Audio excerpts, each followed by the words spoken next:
ഇപ്പോൾ നൽകാൻ കഴിയുന്ന ഒരു പ്രധാനപ്പെട്ട വാർത്ത ലോകത്തെ ആകെ ഞെട്ടിച്ചുകൊണ്ട് ഇസ്രയേൽ ഇന്നലെ ബെയ്റൂട്ടിൽ നടത്തിയ കനത്ത ബോംബിംഗ്. വലിയ 6 നില കെട്ടിടങ്ങൾ തകർത്ത് എറിഞ്ഞുകൊണ്ടുള്ള ഒരു വലിയ ബോംബിംഗ്. 10,000 കിലോ സ്ഫോടക വസ്തുക്കൾ ഉപയോഗിച്ചു എന്ന് ചില മാധ്യമങ്ങൾ പറയുന്ന ആ ഒരു വലിയ സ്ഫോടനം ഇപ്പോഴും അതിൻ്റെ പുകച്ചുരുളുകൾ ഉയരുന്നതായി വിവിധ മാധ്യമങ്ങൾ റിപ്പോർട്ട് ചെയ്യുമ്പോൾ ആ ഒരു വലിയ സ്ഫോടനത്തിൻ്റെ ആ ഒരു വലിയ ബോംബിങ്ങിൻ്റെ ലക്ഷ്യം ഹിസ്ബുള്ള തലവനായ ഹസൻ നസറുള്ള ആയിരുന്നു എന്നാണ് ഇപ്പോൾ പുറത്തു വരുന്ന വിവരം. ഇസ്രായേൽ സേന ഈ നസറുള്ള ഈ കെട്ടിടത്തിൽ ഉണ്ട് എന്ന് വിശ്വസിച്ച് തന്നെയാണ് ബോംബിംഗ് നടത്തിയത്. ഭൂഗർഭ നിലയിലായിരുന്നു നസറുള്ള.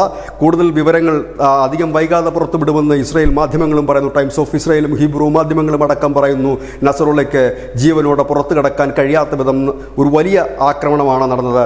മരണസംഖ്യ ഇപ്പോൾ 6 എന്ന് പറയുന്നുണ്ടെങ്കിലും അതിനപ്പുറത്തേക്ക് ഉയരാനുള്ള സാധ്യത വളരെ കൂടുതലാണ്. കാരണം ജനസാന്ദ്രതയുള്ള പ്രദേശത്തായിരുന്നു ഈ 6 വലിയ കെട്ടിടങ്ങളും. ഇതിൻ്റെ ഭൂഗർഭ നിലയിലായിരുന്നു നസറുള്ള എന്നാണ് അറിയാൻ കഴിയുന്നത്.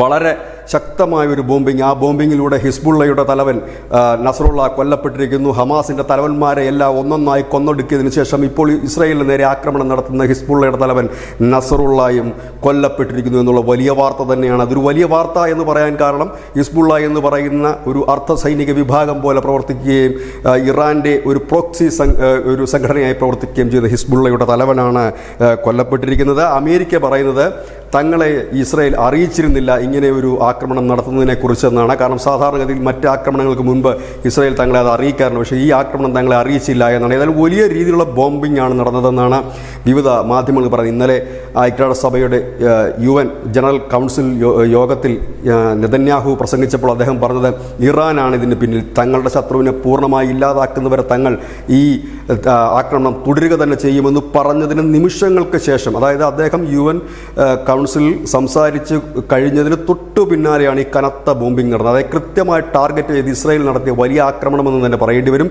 ഏതായാലും ഇസ്രായേൽ സേനയുടെ അല്ലെങ്കിൽ IDF ഔദ്യോഗിക വിശദീകരണം അല്പസമയത്തിനകം വരുമെന്ന് ഏവരും പ്രതീക്ഷിക്കുന്നു. News desk news India Malayalam.